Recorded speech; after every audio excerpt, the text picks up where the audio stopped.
Nene Bintu, president of the Civil Society of South Kivu Province, told the AP that the mining town of Nyambiwe was under the control of the M23. Nyambiwe is midway between Bukavu and Goma, the city the rebels seized last week and still control.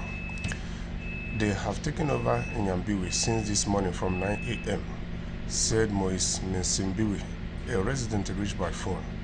So we are here. We are worried about the situation. Apparently, the ceasefire that was declared by M23 is just smoke and mirrors.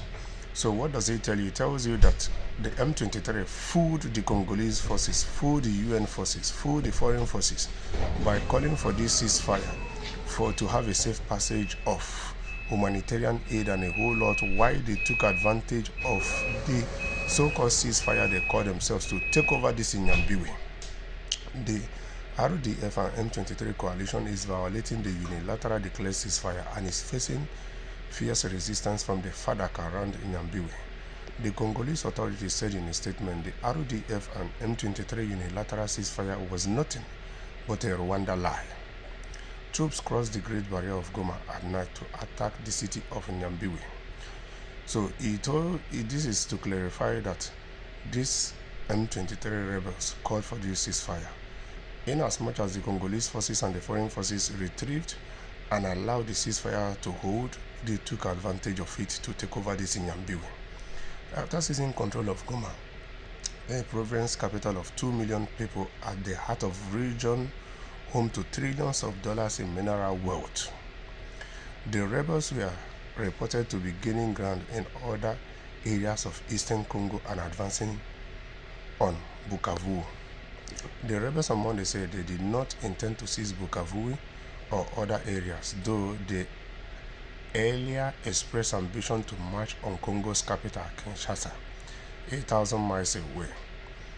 Whoever we retreated, our commitment to protecting and defending the civilian population and our positions, M23 spokesperson Lawrence Kanyunka said.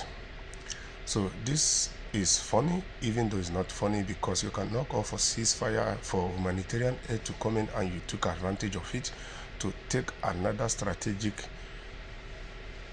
town that is well endowed with mineral resources. So this is to tell you that in every rumor there's some evidence of truth, because why is it that this M23, they are always taking over cities that are naturally endowed in high volume of these minerals that are worth trillions of dollars?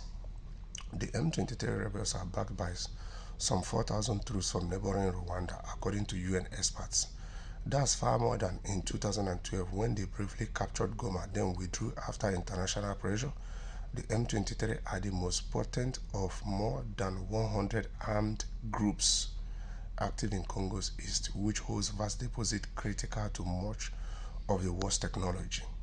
Rwanda's President Paul Kagame told CNN on Monday that he did not know whether his military forces are in Congo, but said his country will do what's needed to protect itself. So what is he trying to say?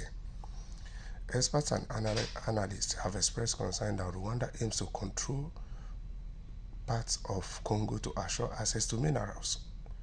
And the way M23 is operating is just confirming these rumors or making it difficult for Rwanda to defend itself.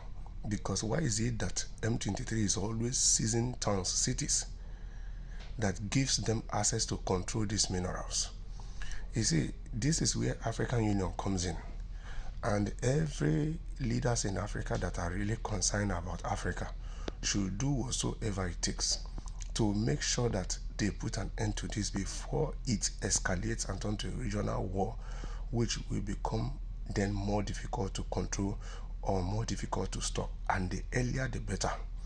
We have a whole lot of other conflicts already going on in Africa. For the past 30 years, the people of Congo has not really enjoyed peace.